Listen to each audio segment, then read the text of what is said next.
आदाब दोस्तों, आप सभी का स्वागत है। आज की ये मोटिवेशनल स्टोरी ईमान का ज्ञान बताएगी, तो चलिए शुरू करते हैं। काफी समय पहले की बात है। प्रतापगढ़ नाम का एक राज्य था। वहां का राजा बहुत अच्छा था, मगर राजा को एक सुख नहीं था।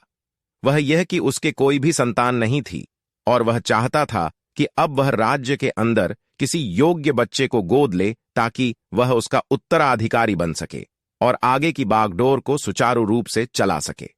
और इसी को देखते हुए राजा ने राज्य में घोषणा करवा दी कि सभी बच्चे राजमहल में एकत्रित हो जाए। ऐसा ही हुआ। राजा ने सभी बच्चों को पौधे लगाने के लिए भिन्न भिन्न प्रकार के बीज दिए और कहा कि अब हम 6 महीने बाद मिलेंगे और देखेंगे कि किसका पौधा सबसे अच्छा होगा। महीना बीत जाने के बाद भी एक बच्चा ऐसा था जिसके गमले में वह बीज अभी तक नहीं फूटा था, लेकिन वह रोज उसकी देखभाल करता था और रोज पौधे को पानी देता था। देखते ही देखते 3 महीने बीत गए।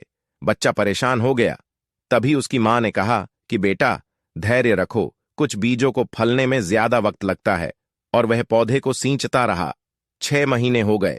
राजा के पास जाने का समय आ चुका था, लेकिन वह डर हुआ था कि सभी बच्चों के गमलों में तो पौधे होंगे और उसका गमला खाली होगा।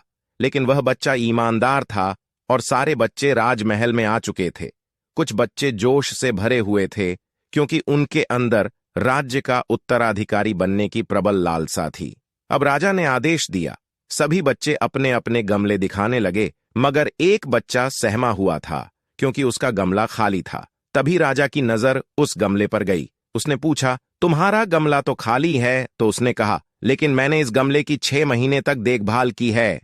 राजा उसकी ईमानदारी से खुश था कि उसका गमला खाली है, फिर भी वह हिम्मत करके यहां आ तो गया। सभी बच्चों के गमले देखने के बाद राजा ने उस बच्चे को सभी के सामने बुलाया। बच्चा सहम गया और राजा ने वह गमला सभी को दिखाया। सभी बच्चे जोर से हंसने लगे।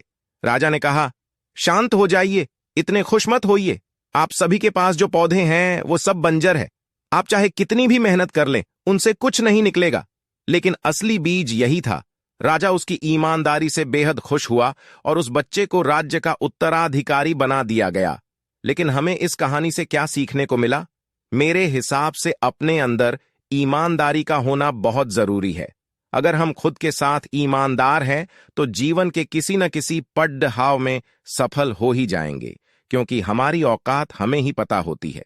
हम खुद को पागल बनाकर खुद का ही नुकसान करते हैं।